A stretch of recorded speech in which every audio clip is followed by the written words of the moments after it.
02।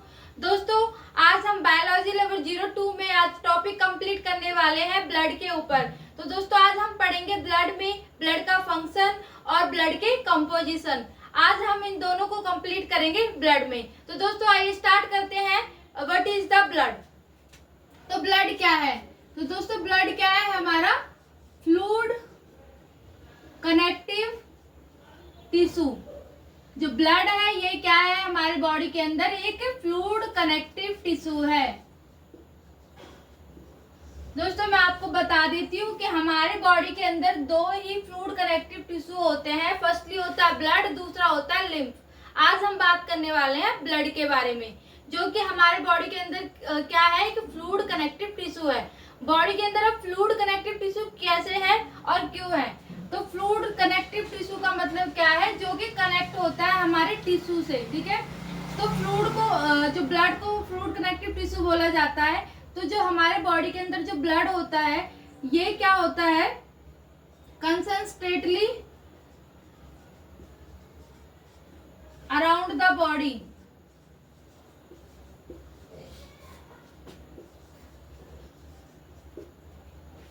Circulate concentrically around the body, यानी हमारे body के अंदर लगातार ये क्या करती है? सर्कुलेट होती रहती है, ठीक है। और जब ब्लड हमारे बॉडी के अंदर लगातार जब सर्कुलेट होती है तो ये हमारे ऑर्गन्स और टिश्यू से क्या होती है? कनेक्ट होकर के हमारे बॉडी के अंदर क्या होती है? ये सर्कुलेट होती है अराउंड द बॉडी, ठीक है। इसलिए इसको क्या बोला जाता है? फ्लूइड कनेक्टिव टिश्यू, जो कि हमारे ऑर्गन्स और जो कि हमारे टिश्यू से कनेक्शन होकर के हमारे पूरी बॉडी के अंदर क्या करते हैं? लगातार कंसंट्रेटली पूरी बॉडी के अंदर क्या करते हैं? फ्लूइड ये लगातार सर्कुलेट होता है, ठीक है।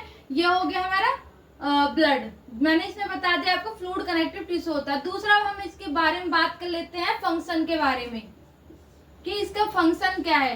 तो फर्स्टली जो मेन फंक्शन है, इट ट्रांसपोर्ट, ये जो ट्रांसपोर्ट करती है हमारे बॉडी के अंदर। फर्स्टली हम बात कर लेते हैं ऑक्सीजन। मेन वर्क क्या है ब्लड का? हमारे बॉडी के अंदर ऑक्सीजन को सप्लाई करना। और हमारे बॉडी के अंदर oxygen is a very important, because क्योंकि ऑक्सीजन अगर बॉडी में नहीं है तो इंसान भी नहीं है। तो इसलिए जो मेन जो फंक्शन हमारे बॉडी के अंदर क्या करता है ब्लड, कि हमारे बॉडी के अंदर ऑक्सीजन सप्लाई करता है। अब ये सप्लाई कैसे करता है हमारी बॉडी के अंदर ऑक्सीजन? जो हमारा ब्लड है, ब्लड के अंदर पाया जाता है हीमोग्लोबिन। हीमोग्लोबिन में जो पिगमेंट के साथ मिलकर के हमारी पूरी बॉडी के अंदर क्या करती है? ऑक्सीजन सप्लाई करती है। फर्स्टली वर्क हो गया, इसका फंक्शन हो गया, हमारी बॉडी के अंदर क्या करती है? ऑक्सीजन सप्लाई करती है, ठीक है। दूसरा बात कर लेते हैं न्यूट्रिएंट्स। न्यूट्रिएंट्स का मतलब क्या है? जो भी आप खाना खाते हो, ठीक है, जो भी हम प्रोटीन्स लेते हैं डेली वेज में, जो भी हम कार्बोहाइड्रेट्स लेते हैं और न्यूट्रिएंट्स लेते हैं, ठीक है, उसके बाद वो हमारी बॉडी के अंदर जाता है, बॉडी में एब्जॉर्ब होता है। एब्जॉर्ब होने के बाद वो हमारे ब्लड के अंदर मिल जाता है और ब्लड उसको पूरी बॉडी के अंदर क्या करता है? सप्लाई करता है। तो इससे क्या हो गया? हमारे जो भी न्यूट्रिएंट्स है, जो भी प्रोटीन्स है, जो भी कार्बोहाइड्रेट्स है, पूरी बॉडी के अंदर क्या हो जाता है? मिक्स हो जाते हैं, मिल जाते हैं, पूरी बॉडी के अंदर सप्लाई हो जाते हैं, ठीक है। ये हो गया ऑक्सीजन सप्लाई करता है, न्यूट्रिएंट सप्लाई करता है। उसके बाद बोला जाता है प्रोटेक्टिव सब्सटेंस। प्रोटेक्टिव सब्सटेंस क्यों बोला गया है ब्लड को? क्योंकि हमारे बॉडी के अंदर क्या है? व्हाइट ब्लड सेल, यानी WBC, जिसको एंटीबॉडीज भी बोला जाता है। हमारे बॉडी के अंदर ये क्या काम करते हैं? जो भी वायरसेस हैं, जो भी बैक्टीरियाज हैं, उनसे क्या करते हैं? हमारे बॉडी के अंदर मतलब इम्यूनिटी रहती है एक तरीके से, जो कि लड़ने में हेल्प करते हैं। जो भी इन्फेक्शंस होता है हमारे बॉडी के अंदर, बैक्टीरियाज होते हैं, ठीक है, उनसे लड़ने में हेल्प करता है। इसलिए इसको क्या बोला जाता है? प्रोटेक्टिव सब्सटेंस बोला जाता है। दूसरा क्लोटिंग। क्लोटिंग ब्लड, ये क्या करते हैं? हमारे बॉडी के अंदर जल्दी से क्या होता है? आपने देखा होगा कि जब भी चोट लग जाती है, जैसे कि मेरे को यहाँ पे हल्का सा चोट लग गया, तो कुछ दिनों बाद आप देखोगे कि उसके ऊपर एक लेयर होती है, यानी जो ब्लड की क्या होती है? क्लोटिंग हो जाती है। वो क्लोटिंग किसके थ्रू होती है? फिब्रोजन के थ्रू। क्योंकि हमारे बॉडी जो ब्लड के अंदर क्या पाया जाता है? फिब्रोजन पाया जाता है, उसके थ्रू क्या होता है? क्लोटिंग हो जाती है, ठीक है। तो ये क्लोटिंग भी किसके थ्रू होती है? फिब्रोजन। फिब्रोजन क्या करता है? जो ब्लड है होता है उसको क्या कर देता है? क्लॉट कर देता है। क्लॉट होने की वजह से जो ब्लड है वो आना रुक जाता है, ठीक है। तो ये भी क्या है? एक तरीके से इम्यूनिटी होती है बॉडी के अंदर। तो दोस्तों हमने बात कर ली है blood. Blood is a fluid connective tissue. Circulate consistently around the body, जो कि लगातार बॉडी के अंदर क्या करती है, सर्कुलेट करती है। मेन फंक्शन मैंने आपको बता दी थी, ट्रांसपोर्ट ऑक्सीजन जो मेन वर्क है, उसके बाद न्यूट्रिएंट्स, प्रोटेक्टिव सब्सटेंस, और उसके बाद क्लोटिंग ब्लड। ये हो गया हमारे ब्लड के फंक्शन। अब हम बात करने वाले हैं कंपोजिशंस के बारे में। अब हम बात करने वाले हैं कंपोजिशन ऑफ ब्लड, यानी जो भी कॉम्पोजिशन होता है हमारे ब्लड के अंदर, ठीक है। तो दो कॉम्पोजिशन होते हैं हमारे ब्लड के अंदर। फर्स्टली होता है प्लाज्मा, ठीक है दोस्तों। फर्स्टली क्या होता है हमारे ब्लड के अंदर, प्लाज्मा, और दूसरा क्या हो गया, ब्लड। अब हम बात करते हैं प्लाज्मा के बारे में, ठीक है। तो प्लाज्मा क्या है, क्लियर। क्लियर का मतलब क्या है, प्लाज्मा बिल्कुल ही क्या होता है, क्लियर होता है, कोई भी पार्टिकल्स इसमें देखने को नहीं मिलेंगे। तो इसलिए प्लाज्मा को क्या है कि क्लियर पार्ट वो है, ठीक है, फ्लूइड। उसके बाद बात करते हैं हम स्ट्रॉ कलर। स्ट्रॉ कलर का मतलब क्या होता है, हल्का येलो पेल होता है, यानी हल्का सा येलो कलर में होता है ये, ठीक है। ये हो गया क्लियर होता है और स्ट्रॉ कलर होता है। अब हम बात कर लेते हैं कि हमारे बॉडी के अंदर जो प्लाज्मा होता है कितना प्रेजेंट होता है। बॉडी के अंदर जो प्लाज्मा है ये होता है 55% वॉल्यूम ऑफ ब्लड।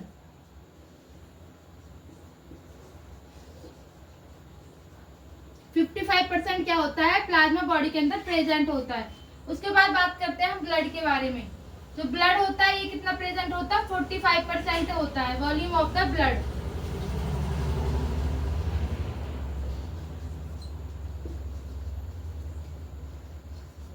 और ब्लड में हमारे क्या क्या आ जाते हैं, ब्लड में आ जाता है हमारा आरबीसी, आरबीसी यानी रेड ब्लड सेल्स। दूसरा आ जाता है हमारा डब्ल्यूबीसी यानी व्हाइट ब्लड सेल्स, और तीसरा आ जाता है हमारा बीपी यानी ब्लड प्लेटलेट। ये हम आगे डिटेल में पढ़ेंगे, ठीक है। अब हम बात करने वाले हैं प्लाज्मा में कंसिस्टेंट के बारे में कि क्या क्या प्रेजेंट होता है हमारे प्लाज्मा के अंदर। तो दोस्तों आइए स्टार्ट करते हैं, प्लाज्मा के अंदर क्या क्या प्रेजेंट होता है हमारा। प्लाज्मा में मैंने आपको बता दिया कि प्लाज्मा हमारे बॉडी के अंदर 55% प्रेजेंट होता है, ठीक है। अब हम बात करते हैं कि प्लाज्मा में क्या होता है, वाटर कितना प्रेजेंट होता है। प्लाज्मा के अंदर जो वाटर है ये प्रेजेंट होता है 90 से 92% बॉडी के अंदर प्लाज्मा प्रेजेंट होता है। इसलिए प्लाज्मा को क्या बोला जाता है, इसलिए प्लाज्मा को वाटर सॉल्युबल सब्सटेंस बोला जाता है। ये हो गया हमारा वाटर प्लाज्मा के अंदर प्रेजेंट होता है, 90 से 92% होता है। अब हम बात करते हैं प्लाज्मा प्रोटीन के बारे में, जो हमारे बॉडी के अंदर प्रेजेंट होता है, प्लाज्मा प्रोटीन। फर्स्टली बात कर लेते हैं कि प्लाज्मा जो प्रोटीन होता है हमारे बॉडी के अंदर कैसे मेंटेन होता है। तो ऑस्मोटिक प्रेशर, ऑस्मोटिक प्रेशर सुना होगा, जो कि हमारे बॉडी के अंदर जो भी फ्लूइड होते हैं, ठीक है, उसको क्या करके रखता है, मेंटेन करके रखता है, इसका एक फ्लो बना करके रखता है। इसी तरीके से जो प्लाज्मा प्रोटीन होता है ये ऑस्मोटिक प्रेशर ऑफ ब्लड उसको क्या करके रखता है, मेंटेन करके रखता है। जब हमारे बॉडी के अंदर osmotic pressure of blood maintain रहेगा तो प्लाज्मा प्रोटीन क्या रहेगा, हमारे बॉडी के अंदर मेंटेन रहेगा, यानी कि प्लाज्मा जो फ्लूइड होता है उसका फ्लो बना रहेगा ब्लड के अंदर। फ्लो इज मेंटेन, यानी मेंटेन रहेगा। अगर हमारे बॉडी के अंदर अगर ऑस्मोटिक प्रेशर ऑफ ब्लड अगर मेंटेन नहीं रहता है तो क्या होता है, प्लाज्मा जो प्रोटीन होता है बॉडी के अंदर क्या हो जाता है, लो क्वांटिटी में हो जाता है।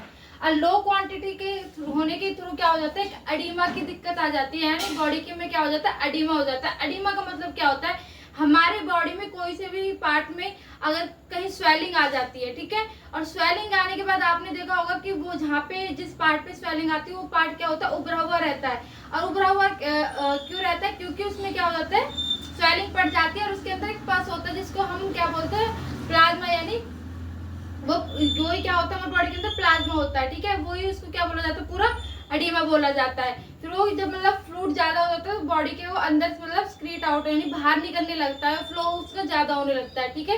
क्यों होता है, क्योंकि ऑस्मोटिक प्रेशर मेंटेन नहीं रहता। ये हो गया हमारा प्लाज्मा प्रोटीन, ठीक है, जो कि क्या करता है, प्लाज्मा फ्लूइड को क्या करके रखता है, बॉडी के अंदर मेंटेन करके रखता है, ठीक है। बात करते हैं कि प्लाज्मा विस्कोसिटी कैसे रहता है। विस्कोसिटी का मतलब क्या है कि गाढ़ा क्यों रहता है। तो पहले हम बात कर लेते हैं कि प्लाज्मा जो प्रोटीन है हमारे बॉडी के अंदर 7% क्या होता है, प्रेजेंट होता है।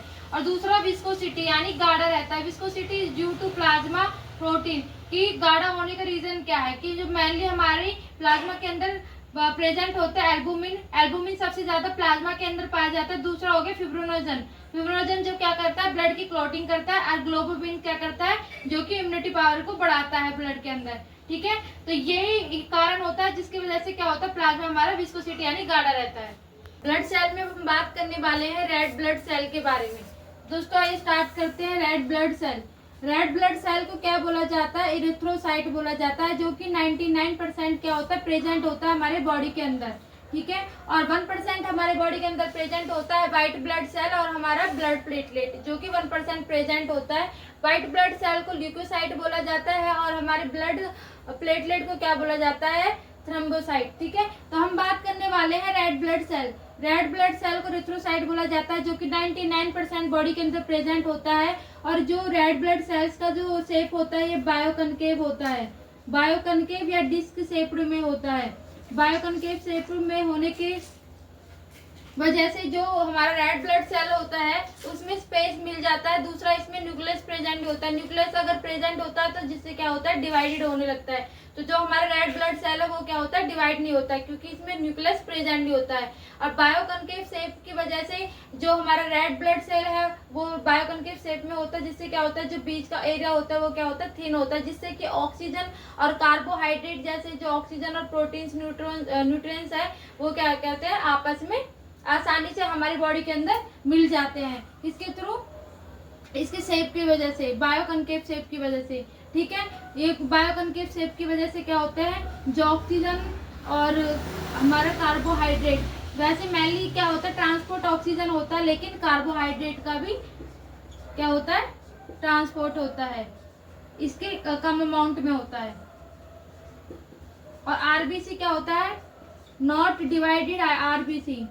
क्योंकि आरबीसी क्यों इसलिए डिवाइड नहीं होता, क्योंकि इसके अंदर न्यूक्लियस प्रेजेंट नहीं होता, इसके अंदर स्पेस मिल जाता है ब्लड को अच्छे से क्या करते, सर्कुलेट होने के लिए। ठीक है, तो नॉट डिवाइडेड आरबीसी यानी रेड ब्लड सेल्स क्या होते हैं, डिवाइडेड नहीं होता, क्योंकि नॉट प्रेजेंट न्यूक्लियस प्रेजेंट नहीं होते, तो इसलिए इनका क्या होता है, डिवाइडेड नहीं होता है। और ये क्या होता है, लाइफ जो स्पैन होता है इनका 120 दिन होता है।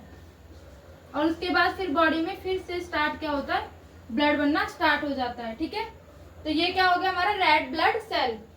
अब हम बात करने वाले हैं व्हाइट ब्लड सेल्स के बारे में और ब्लड प्लेटलेट्स के बारे में। मैंने आपको भी बताया था कि रेड ब्लड सेल्स क्या होता है, हमारे बॉडी के अंदर 99% प्रेजेंट होता है, और 1% हमारा क्या होता है, व्हाइट ब्लड सेल और ब्लड प्लेटलेट्स। ठीक है, तो व्हाइट ब्लड सेल्स को क्या बोला जाता है, ल्यूकोसाइट बोला जाता है, और ब्लड प्लेट्स को क्या बोला जाता है, थ्रोम्बोसाइट बोला जाता है। व्हाइट जो ब्लड सेल्स होता है हमारे बॉडी के अंदर 1% क्या होता है, प्रेजेंट होता है।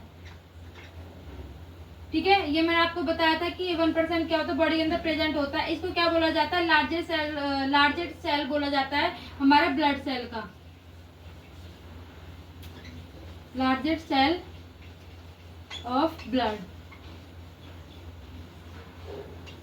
ये लार्जेस्ट सेल होता है ब्लड। इसका मेन वर्क क्या होता है, मेन वर्क इसका ये होता है कि हमारे बॉडी के अंदर जो भी बाहर से वायरस या फिर कोई बैक्टीरिया होता है उनसे क्या करता है, लड़ने में हेल्प करता है। ठीक है, fighting and defence,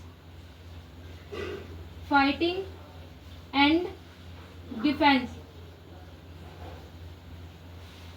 of bacteria and virus, ये इसका क्या होता है, इंपॉर्टेंट वर्क होता है। ठीक है दोस्तों, ये हो गया हमारा व्हाइट ब्लड सेल। अब हम बात करते हैं ब्लड प्लेटलेट। ब्लड प्लेटलेट्स का मेन काम क्या होता है, जो हमारे बॉडी के अंदर जो ब्लड होता है, ब्लीडिंग होती है, ठीक है, ब्लड की जो ब्लीडिंग होती है उसको क्लोटिंग करने का काम, ब्लड क्लोटिंग।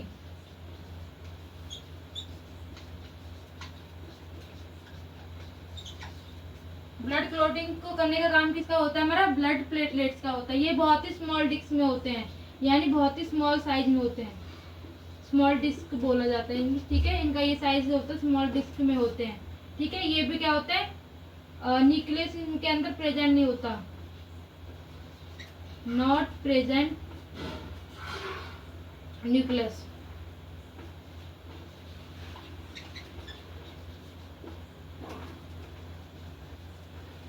इनका मेन वर्क होता है कि जो ब्लड की क्लॉटिंग करना, जो ब्लीडिंग होती है उस पर क्या करना, क्लॉट करना।